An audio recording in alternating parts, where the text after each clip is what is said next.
Vous avez passé du temps avec quelqu'un et après cette rencontre, vous étiez complètement épuisé. C'était peut-être pas qu'une impression. Allez, like, abonne-toi et je t'explique tout de suite. Certaines personnes vont nous épuiser énergétiquement et émotionnellement. Par exemple, vous allez avoir des personnes qui vont constamment vous raconter leurs problèmes, vous solliciter constamment dès que ça va pas, ou si c'est pas leur problème, ils vont constamment être négatifs. Ils vont constamment vous expliquer que rien ne va, etc., etc. Et le pire, c'est que vous-même, vous n'avez pas la place pour exprimer vos émotions ou vous n'arrivez pas à poser vos limites.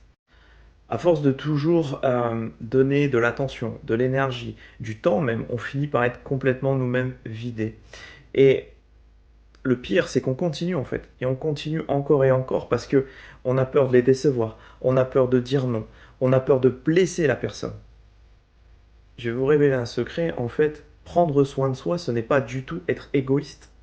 C'est apprendre à respecter ses limites, mais aussi à respecter ses propres besoins.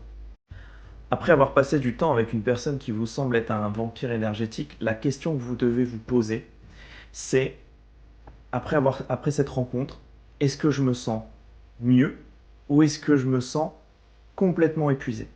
D'accord?